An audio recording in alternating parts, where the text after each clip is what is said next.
عزیز طلباء و طالبات اور معزز ناظرین، مظہر حسین سید آپ سے مخاطب ہے اور آپ دیکھ رہے ہیں آن لائن اردو ٹیچنگ۔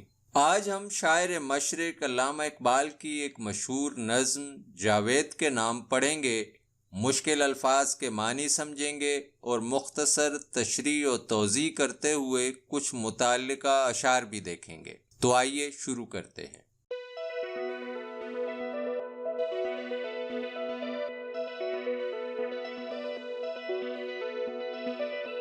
نظم کی تشریح و توضیح سے قبل اس کے پس منظر پر کچھ روشنی ڈالتے ہیں۔ یہ نظم علامہ اقبال کی کتاب بال جبریل سے لی گئی ہے اور انہوں نے اپنے بیٹے جاوید اقبال کو مخاطب کر کے لکھی ہے۔ درسی کتاب میں اس نظم کے حوالے سے بہت سی باتیں غلط لکھی گئی ہیں جن کی تصحیح طلباء و اساتذہ کے لیے انتہائی ضروری ہے۔ پہلی بات یہ ہے کہ اس نظم کو غزل کہا گیا ہے، جو کہ غلط ہے۔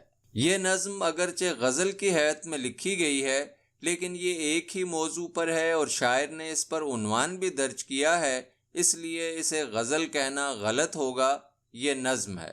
نظم، غزل اور دیگر اصناف کے حوالے سے مفصل ویڈیوز بھی آن لائن اردو ٹیچنگ پر موجود ہیں، ان کے لنکس ڈسکرپشن میں دے دیے جائیں گے، آپ وہاں سے مکمل تفصیل بھی دیکھ سکتے ہیں۔ اسی طرح اس نظم کے پس منظر کے حوالے سے بھی جو بات لکھی گئی ہے وہ بھی غلط ہے کہ جب ان کے بیٹے جاوید اقبال انگلستان گئے اور وہاں کی تہذیب سے روشناس ہوئے تو علامہ اقبال نے انہیں مشرقی اور مغربی تہذیب کا فرق بتانے کے لیے یہ نظم لکھی۔ جاوید اقبال 1924 میں پیدا ہوئے تھے اور علامہ اقبال کی زندگی میں یعنی 1938 تک وہ انگلستان نہیں گئے تھے، بلکہ اس کے بھی بہت عرصہ بعد وہ انگلستان گئے۔ اس نظم کا حقیقی پس منظر یہ ہے کہ جب 1931 میں علامہ اقبال دوسری گول میز کانفرنس میں شرکت کے لیے انگلستان گئے تو انہیں وہاں جاوید اقبال، جو اس وقت بچے تھے، کا خط موصول ہوا، جس میں انہوں نے لندن سے گراموفون لانے کی فرمائش کی تھی۔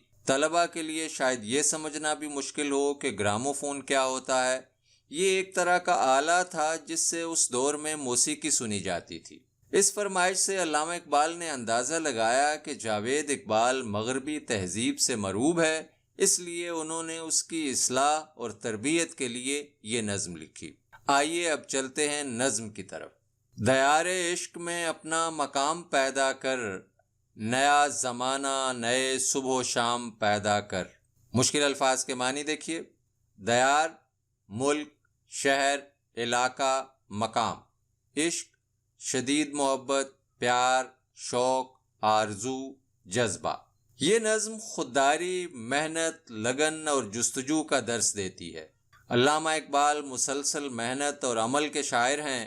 اس شعر میں بھی وہ عشق کی دنیا میں اپنا مقام بنانے کا درس دے رہے ہیں۔ یہاں عشق سے مراد شوق، جذبہ اور لگن ہے، یعنی اگر اپنا مقام بنانا ہے تو اس کے لیے شوق، لگن اور جذبے کی ضرورت ہوگی۔ نیا زمانہ اور نئے صبح و شام پیدا کرنے سے مراد وقت اور حالات کو بدلنا ہے۔ ایک تو یہ صبح و شام ہیں جن میں ہم اس وقت رہ رہے ہیں۔ ظاہر ہے ہم اس سے مطمئن نہیں ہیں۔ اگر ہم ان سے مطمئن نہیں ہیں تو ہمیں اس امید پر ہاتھ دھرے بیٹھے نہیں رہنا کہ یہ حالات خود بخود بدل جائیں گے، بلکہ محنت، ہمت اور کوشش سے نئے زمانے کو اور حالات کو پیدا کرنا ہے۔ مشکل حالات میں تعمیر و ترقی اور حالات کو بدلنے کی جستجو میں کمی نہیں آنی چاہیے۔ ساحر لدھیانوی نے اسی بات کو کچھ اس طرح بیان کیا ہے: اندھیری شب میں بھی تعمیر آشیاں نہ رکے، نہیں چراغ تو کیا برق تو چمکتی ہے۔ اگلا شعر دیکھیے۔ خدا اگر دل فطرت شناس دے تجھ کو، سکوت لالا و گل سے کلام پیدا کر۔ مشکل الفاظ کے معنی: فطرت شناس، فطرت کو جاننے والا، فطرت کو پہچاننے اور سمجھنے والا۔ سکوت، خاموشی، سناٹا۔ لالا، ایک پھول کا نام۔ گل، پھول۔ کلام، گفتگو، بات چیت۔ اس شعر میں علامہ اقبال فطرت شناسی کی ترغیب دے رہے ہیں اور تحقیق و جستجو کی اہمیت کو اجاگر کر رہے ہیں۔ پھول یوں تو خاموش رہتے ہیں، لیکن اگر کوئی صاحب دل ہو تو ان سے کلام کر سکتا ہے۔ فطرت اور فطری مظاہر کو سمجھنا یوں تو سائنس کا موضوع ہے، اور سائنسدان فطرت پر تحقیق کر کے مادے کے خواص دریافت کرتے ہیں اور نئی سے نئی ایجادات کرتے ہیں، لیکن ایک فلسفی، دانشور اور درد مند انسان بھی اگر فطرت کا بغور مشاہدہ کرے تو اس پر زندگی کے کئی راز کھل جاتے ہیں۔ پھول چمن میں حسن اور خوشبو بکھیر کر ماحول کو خوشگوار بناتے ہیں اور انسانی مزاج پر بہت اچھے اثرات مرتب کرتے ہیں۔ انسان ان سے یہ سیکھ سکتا ہے کہ اسے بھی ماحول کو خوشگوار بنانے والا ہونا چاہیے، اس کی موجودگی بھی لوگوں کے لیے راحت اور فرحت کا باعث ہونی چاہیے۔ اگر انسان فطرت شناس ہو اور فطرت کا شعور رکھنے والا ہو تو قدم قدم پر فطرت اس سے گفتگو کرتی ہے اور اسے خوشگوار پیغام دیتی ہے، لیکن کٹھور دل اور نادان لوگ فطرت کو نہیں سمجھ سکتے اور فطرت ان سے گفتگو نہیں کرتی۔ فطرت شناس لوگ فطری مظاہر کے پیغام کو کس انداز میں سمجھتے ہیں، اس حوالے سے جوشملی آبادی کا بہت عمدہ شعر ہے: ہم ایسے اہل نظر کو ثبوت حق کے لیے، اگر رسول نہ آتے تو صبح کافی تھی۔ اگلے شعر کی طرف بڑھتے ہیں۔ اٹھانا شیشہ گران فرنگ کے احساں، سفال ہند سے مینا و جام پیدا کر۔ مشکل الفاظ کے معنی: شیشہ گران، شیشہ بنانے والے، برتن بنانے والے۔ فرنگ، انگریز، یورپی۔ سفال، مٹی کا برتن۔ مینا، صراحی۔ جام، شراب پینے کا پیالہ، گلاس۔ جیسا کہ ہم جانتے ہیں کہ یہ نظم علامہ اقبال نے جاوید اقبال کو نصیحت کرنے کے لیے لکھی ہے۔ پہلے اشعار میں جوش و جذبے سے کام لے کر اپنے حالات کو بدلنے، فطرت کو سمجھنے اور تحقیق و جستجو کا پیغام دینے کے بعد اس شعر میں علامہ اقبال واضح طور پر انگریزوں کا احسان نہ لینے کی بات کر رہے ہیں، بلکہ اپنی ضروریات کو پورا کرنے اور اپنے مسائل کو حل کرنے کے لیے اپنے وسائل پر انحصار کرنے کی ترغیب بھی دے رہے ہیں۔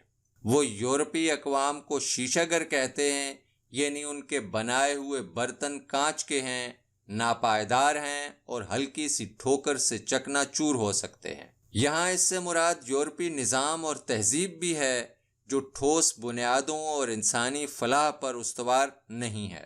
وہ چاہتے ہیں کہ یورپ کے کانچ کے برتنوں کو استعمال کرنے کے بجائے ہند کی مٹی سے پیالے بنائے جائیں اور ان میں شراب پی جائے۔ یہ اقبال کا ایک شاعرانہ انداز ہے جس میں وہ خود انحصاری، اپنی ذات اور اپنے ملک پر بھروسہ کرنے کی تلقین کر رہے ہیں، اور اپنے بیٹے کے ساتھ ساتھ پوری قوم کو بھی نصیحت کر رہے ہیں کہ احساس کمتری میں مبتلا ہوئے بغیر اپنی تہذیب اور اپنے وسائل پر بھروسہ کیا جائے۔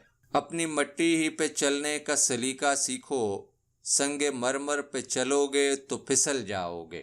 یورپی تہذیب اور سرمایدارانہ نظام پر تنقید کے حوالے سے علامہ اقبال کی ایک اور نظم لینن خدا کے حضور میں بھی بہت اہم ہے، جسے آپ اسی چینل پر دیکھ سکتے ہیں۔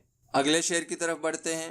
میں شاخ طاق ہوں، میری غزل ہے میرا ثمر، میرے ثمر سے میں لالا فام پیدا کر۔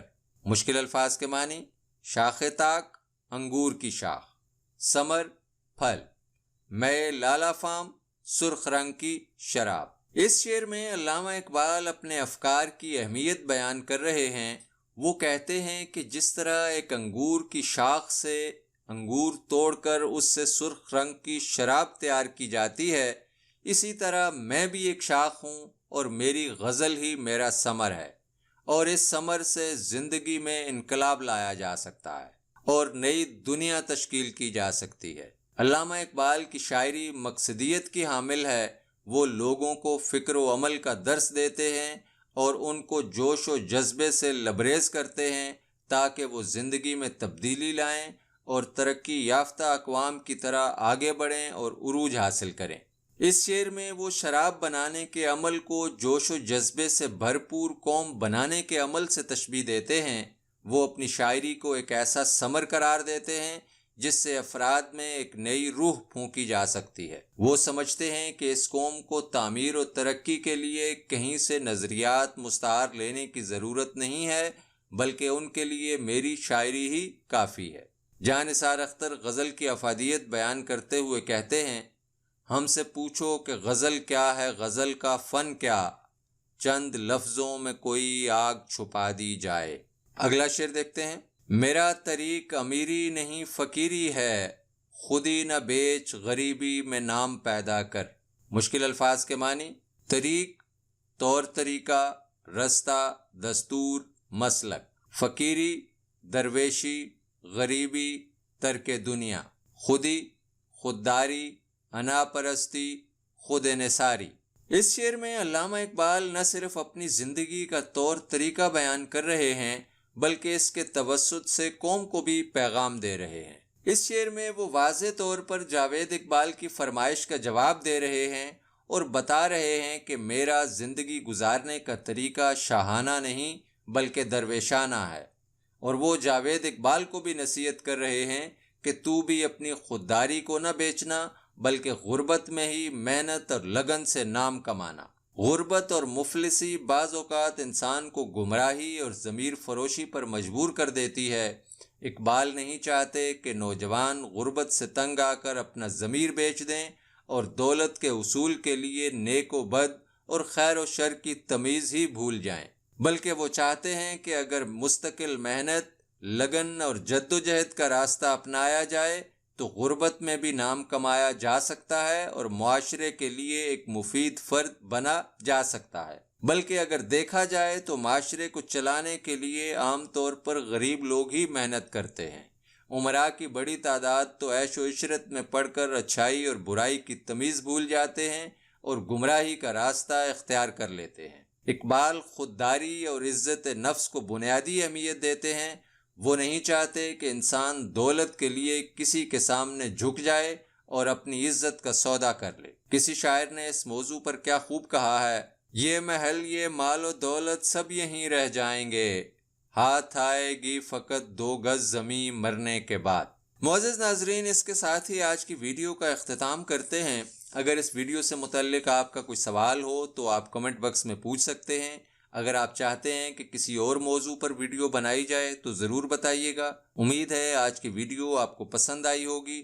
اس ویڈیو کو لائک کیجیے گا، شیئر کیجیے گا اور کمنٹ باکس میں اپنی رائے ضرور دیجیے گا۔ ملتے ہیں جلد ہی کسی نئی ویڈیو کے ساتھ۔